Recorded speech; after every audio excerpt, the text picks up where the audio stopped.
Five Nights at Freddy's. Acho que você provavelmente conhece essa franquia de jogos. É uma franquia de jogos de terror que fez muito sucesso em meados de 2014, 2015 e tá até hoje viva por aí, com novos jogos, novos filmes, etc. Como que esse jogo fez sucesso? Como que um jogo tão simples de fechar portas e sobreviver até as 6 da manhã conseguiu fazer tanto sucesso? Tipo, a gameplay do jogo em si não tem nada demais, mas ele fez uma coisa que ajudou muito ele a se manter no hype e se manter famoso durante tanto tempo. Bom, seja bem-vindo ao canal Otods, espero que você goste desse vídeo.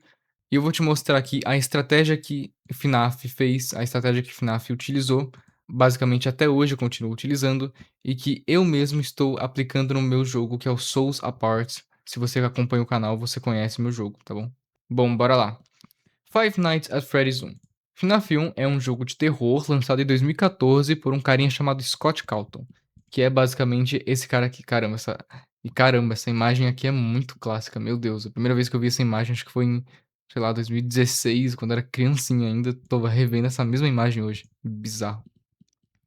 Basicamente, esse jogo ele fez um sucesso gigantesco na época, de 2014, 2015, até 2016, continuava bastante no hype, e até hoje ele continua muito sucesso mesmo. Tanto que temos 1 bilhão de jogos e também chegamos até a ter filme, está saindo a continuação do filme, né, já saiu na verdade, Five Nights at Freddy's 2 nos cinemas, e a série continua tendo muito sucesso. Bom, como que Five Nights at Freddy's, um jogo tão simples de fechar a porta, sobreviver até 6 da manhã, levar jumpscare pra esses bichos esquisitos animatrônicos, como que esse jogo fez tanto sucesso e continuou vivo até hoje? Bom, como que o jogo fez sucesso? Não foi só pela gameplay, e também não foi só pelos jumpscares. O jogo, ele esconde uma história oculta por trás. Eu não tô falando nem daquela parada da Chuck E. Cheese e tals, que dizem que o Scott Calton se inspirou na história do Chuck E. Cheese pra poder criar a história de FNAF. Não, não é isso.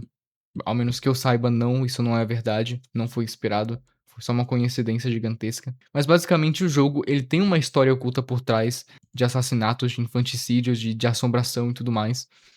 E todos esses mistérios colaboraram para canais de teoria surgirem, canais que falavam sobre a franquia, que jogavam jogos, canais que teorizavam sobre a história, por exemplo, Mister Léo, Core, Rua Station, Linkzinho também, que é mais recente.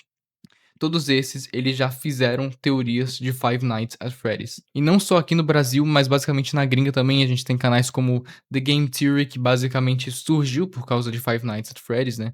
Ele cresceu muito por causa de FNAF e tá até hoje diretamente ligado com a franquia, porque o FNAF utilizou uma fórmula de a cada jogo ele mantinha mistérios, ele criava mistérios sobre a história, que não podiam ser respondidos naquele jogo e eram respondidos nos próximos jogos, respondidos de diversas formas diferentes. Vamos abrir esses canais aqui? Ó, aqui a gente tá no canal do Core, vamos ver aqui os vídeos mais em alta dele, ó, FNAF, também temos aqui Undertale, FNAF de novo, Undertale.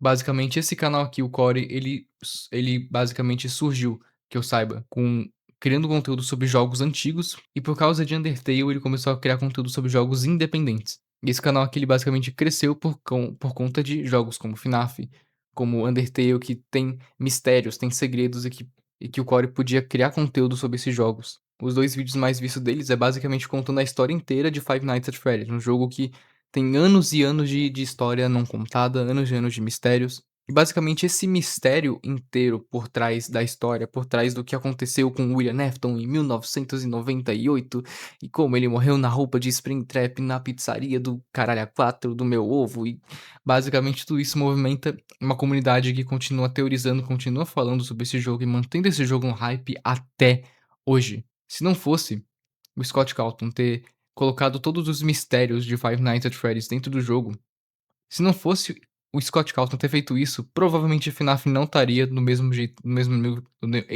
no mesmo nível que ele tá hoje, não estaria. Porque o que manteve esse jogo vivo foi a história. Porque, vamos ser sinceros, nem quase ninguém joga FNAF pela gameplay, né? Mas todo mundo fala sobre FNAF, FNAF se manteve em alta, fez sucesso o FNAF por conta da sua história sombria, sua história, seus mistérios, tudo isso. Um dos maiores canais que auxiliou muito pro FNAF fazer sucesso, principalmente aqui no Brasil, foi o canal Roi Station, com esses vídeos aqui, a verdadeira história de Five Nights at Freddy's.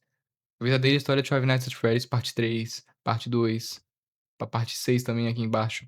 Ele criar esse conteúdo falando sobre os mistérios do jogo apimentava muito a comunidade pra continuar teorizando sobre o jogo. E isso manteve o jogo vivo até hoje e continua mantendo. Isso de você ter uma história oculta por trás, espalhar mistérios sobre o seu jogo, sobre a história do seu jogo, seus personagens e tudo mais, pra ser revelado ao longo do tempo, não foi feito só por FNAF. FNAF ele basicamente criou essa moda aqui, né.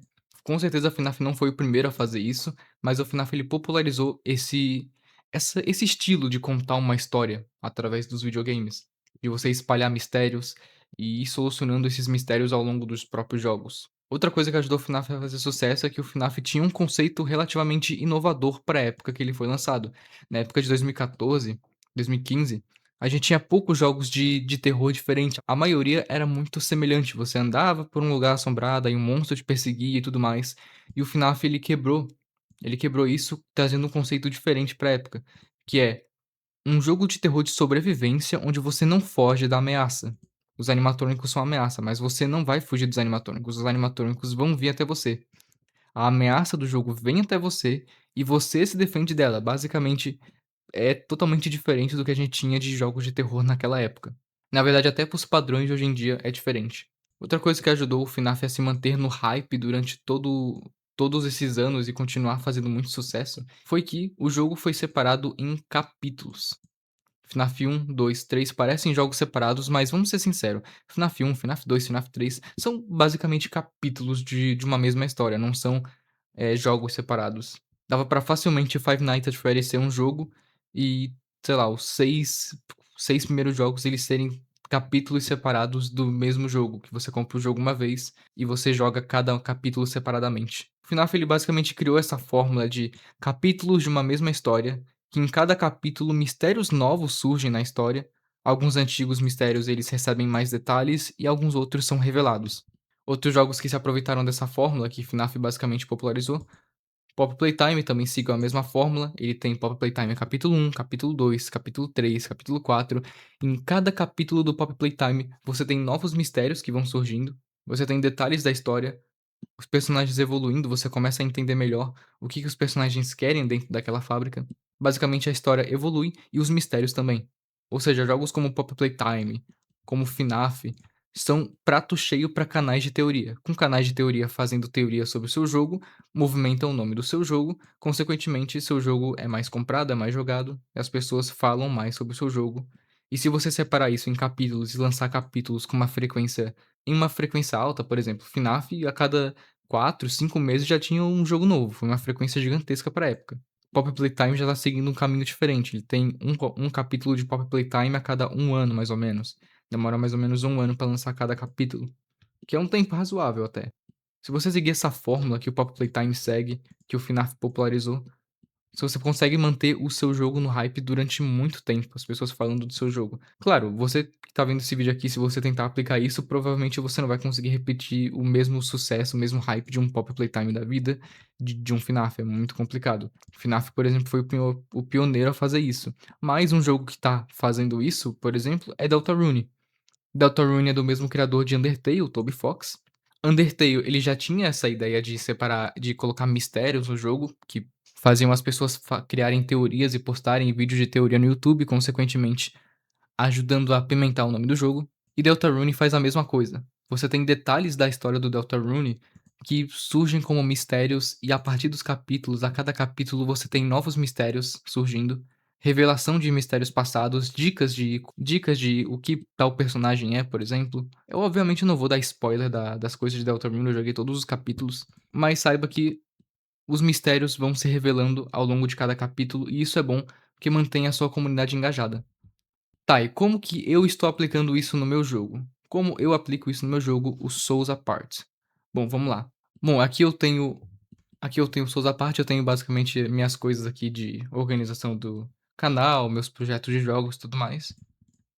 Aqui tem o Souls Apart. Eu uso isso aqui, esses mapas mentais, também como forma de GDD, um documento de game design pro Souls Apart, pro meu jogo. Inclusive, eu poderia fazer um vídeo falando mais sobre GDD e sobre como eu organizo o meu, né? Mas basicamente eu tenho aqui explicações pra mim mesmo, dos personagens do jogo, do universo do jogo, da gameplay de como funciona cada capítulo, e basicamente aqui dentro do universo. Eu não vou clicar aqui, né, porque senão vai aparecer um monte de texto spoilando a história que eu tô desenvolvendo, mas basicamente aqui eu tô explicando toda a história, do início ao fim, e aqui na parte de gameplay eu separo capítulo 1, capítulo 2, capítulo 3 e o que cada capítulo vai revelar da história do jogo, quais os mistérios que cada capítulo vai trazer pra mesa, o que cada capítulo vai revelar sobre cada personagem, e tudo mais, fazendo com que a história ela seja organizada e que ela tenha um começo, meio e fim.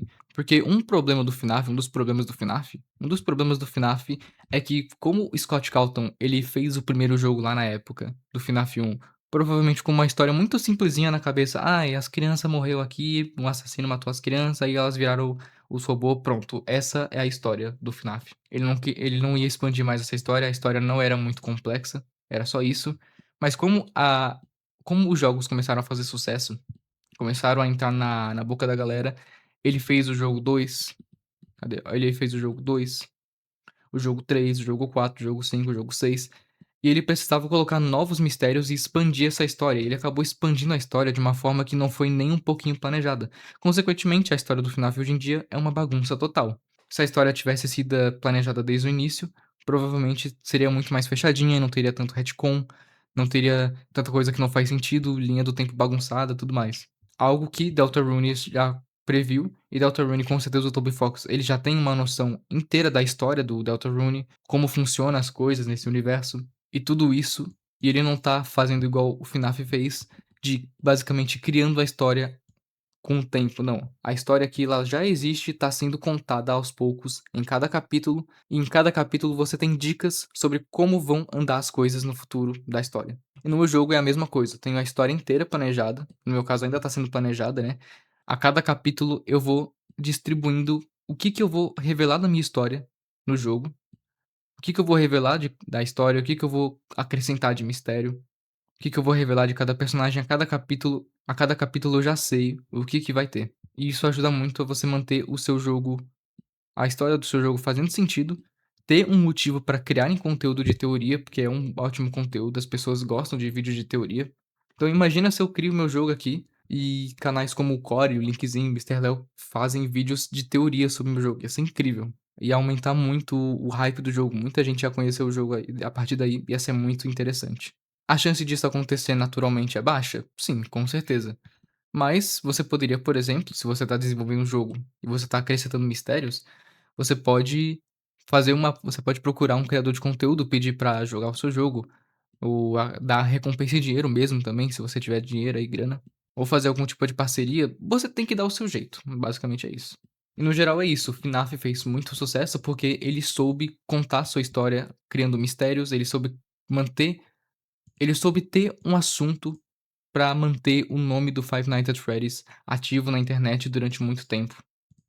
Porque se o Scott Cawthon tivesse feito o primeiro jogo e, sei lá, tivesse demorado 1 ano pra lançar o próximo jogo, o FNAF 2, e o FNAF 2 ele não revela nada demais pra história, é só sei lá, mesma história, mesma coisa, não acontece nada demais, não tem revelações, com certeza a FNAF não teria feito tanto sucesso, o nome do jogo ia acabar se dissipando, né, as pessoas iam começar a parar de falar, porque não tem mais mistérios pra serem revelados no jogo, não tem mais, mistérios pra serem teorizados, e o jogo ia acabar não morrendo, acho que se FNAF tivesse menos jogos, não espalhasse tantos mistérios, ele ainda ia ter uma comunidadezinha forte ali, mas com certeza não seria o mesmo nível de hoje, que tem filme, tem um monte de jogo, realidade virtual, tudo mais. Bom, esse foi o vídeo, espero que tenham gostado. O que que você aprendeu nesse vídeo de hoje, hein? Espero que bastante coisa. Na verdade, esse vídeo ficou um lixo.